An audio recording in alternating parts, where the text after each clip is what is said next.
collect all of our party hard disk, the candidate list, the party strategy, the party plan. Is it the duty of the ED and Amit Shah, the nasty home minister, the naughty home minister? आखिर क्यों एक political consultancy agency को बचाने के लिए एक sitting chief minister centre से लड़ जाती है, उच्चतम न्यायालय के सामने लड़ जाए?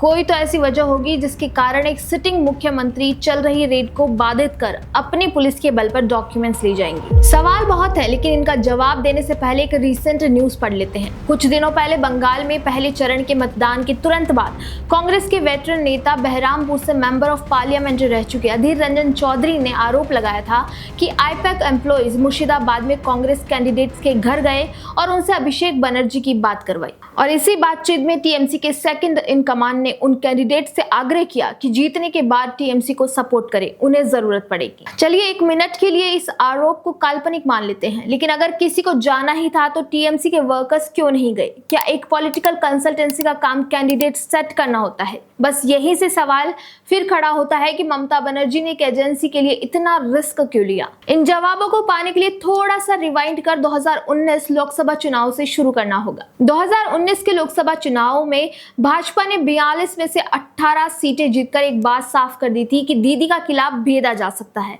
और बस यहीं से शुरू होती है 2021 विधानसभा चुनाव की छटपटाहट।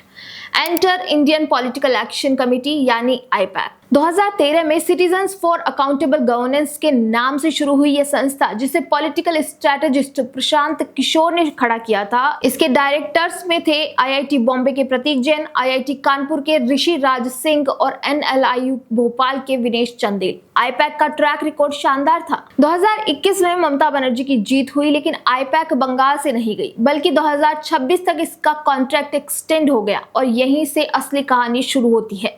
आईपैक केवल रुकी नहीं, बल्कि धीरे धीरे वो सारे काम करने लगी जो किसी कंसल्टेंसी का नहीं होता। दीदी के बोलो, जनता सीधे मुख्यमंत्री से बात कर सके, ऐसा आउटरीच प्लेटफॉर्म। दुआरे सरकार, आपके दरवाजे पर सरकार, ये दोनों कार्यक्रम सरकारी थे, राज्य की जनता के लिए, राज्य के पैसे से, और इन दोनों के अंदर आईपैक थी। द वायर की रिपोर्ट के अनुसार आईपैक ने टीएमसी और बंगाल सरकार के बीच वेलफेयर स्कीम इंप्लीमेंटेशन में एक ब्रिज का काम किया। प्रतीक जैन ने स्टेट सेक्रेटरीट में ममता बनर्जी से कई बार मुलाकात की। एक प्राइवेट कंसल्टेंसी फर्म का डायरेक्टर, जिसकी कोई कॉन्स्टिट्यूशनल स्टैंडिंग नहीं, सरकारी दफ्तरों में बैठकर पॉलिसी डिसीजंस पर असर डाल रहा था, और ममता बनर्जी ने कभी इसका खंडन नहीं किया। सरकारी डेटा किसके हाथ में है? जब आईपैक वेलफेयर स्कीम डिलीवरी में थी तो उसके पास डेटा था। किसे सर्टिफिकेट मिलेगा, किसे नहीं मिलेगा, किसे बेनिफिट मिलेगा, किसे नहीं मिलेगा, ये डेटा किसी इलेक्टेड ऑफिशियल के पास नहीं था, किसी आईएएस ऑफिसर के पास नहीं था, ये एक प्राइवेट कंपनी के पास था। क्या आईपैक इस डेटा तक एक्सेस के लिए ऑथराइज थी? सरकार ने कभी स्पष्ट नहीं किया। और फिर अक्टूबर 2024 में इलेक्शन कमीशन ऑफ इंडिया ने एक ऐसी बात कही जिसने सबको चौंका दिया। ईसीआई ने फ्लैग किया कि बंगाल में गवर्नमेंट एम्प्लॉइज ने अपने ऑफिशियल आईडीज आईपैक एम्प्लॉइज के साथ शेयर किए थे, यानी electoral data, voter list, booth level data एक प्राइवेट फर्म के हाथ में था। इसी डेटा के जरिए चुनावी मैनिपुलेशन की आशंका जताई गई। 8 जनवरी 2026 को ईडी ने बंगाल में एक साथ लगभग 10 ठिकानों पर छापा मारा। दिल्ली में 4, कोलकाता में सॉल्ट लेक स्थित आईपैक का ऑफिस और लॉन्डो स्ट्रीट पर प्रतीक जैन का घर। ये छापा कॉल चोरी स्कैम में मनी लॉन्ड्रिंग की जांच से जुड़ा था, और फिर जो हुआ वो राजनीतिक इतिहास में दर्ज हो गया। बंगाल की मुख्यमंत्री ममता बनर्जी कोलकाता पुलिस कमिश्नर को साथ लेकर एक प्राइवेट सिटीजन के घर में चल रही फेडरल एजेंसी की रेड में घुस गई। कुछ मिनटों बाद वो बाहर निकली, हाथ में फाइल्स और डॉक्यूमेंट्स थे, ऊपर एक हरा फोल्डर था। उन्होंने खुद कहा, मैं यहाँ चीफ मिनिस्टर की हैसियत से नहीं, टीएमसी की चेयरपर्सन की हैसियत से आई हूँ।